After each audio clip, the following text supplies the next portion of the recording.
আমারই চেতনার রঙে পান্না হলো সবুজ, চুনি উঠল রাঙা হয়ে।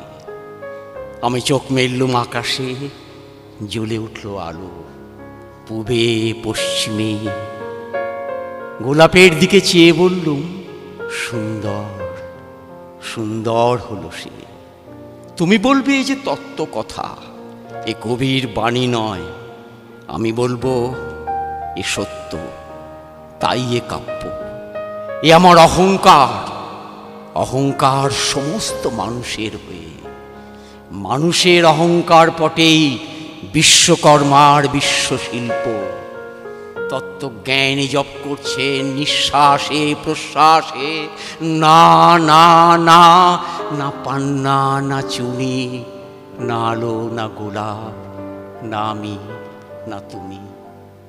ওদিকে অসীম যিনি, তিনি স্বয়ং করেছেন সাধনা মানুষেরই সীমানায়, তাকেই বলে আমি।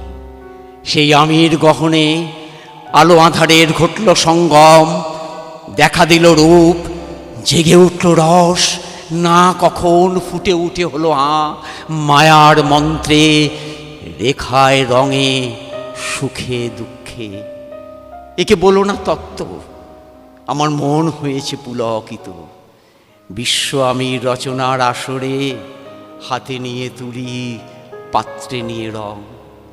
পণ্ডিত বলছেন বুড়ো চন্দ্রটা নিষ্ঠুর চতুর হাসিতা, মৃত্যুদূতের মতো গুঁড়ি মেরে আসছে সে পৃথিবীর পাঁজরের কাছে। একদিন দেবে চরম টান তার সাগরে পর্বতে, মর্তলোকে মহাকালের নূতন খাতায় পাতা জুড়ে নামবে একটা শূন্য। গিলে ফেলবে দিন রাতে জমা খরচ, মানুষের কীর্তি হারাবে অমরতার ভান। তার ইতিহাসে লিপে দেবে অনন্ত রাত্রির কালি। মানুষের যাবার দিনের চোখ বিশ্ব থেকে নিখিয়ে নেবে রং, মানুষের যাবার দিনের মন ছানিয়ে নেবে রস। শক্তির কম্পন চলবে আকাশে আকাশে, জ্বলবে না কোথাও আলো। বিনাহীন সভায় যন্ত্রীর আঙুল নাচবে, বাজবে না সুর। সেদিন কবিত্বহীন বিধাতা একা রবেন বসে নীলিমাহীন আকাশে, ব্যক্তিত্ব হারা অস্তিত্বের গণিত তত্ত্ব নিয়ে।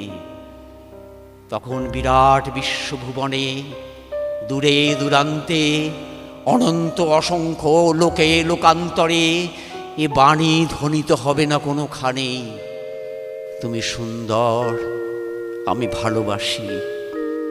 বিধাতা কি আবার বসবেন সাধনা করতে যুগ যুগান্তর ধরে?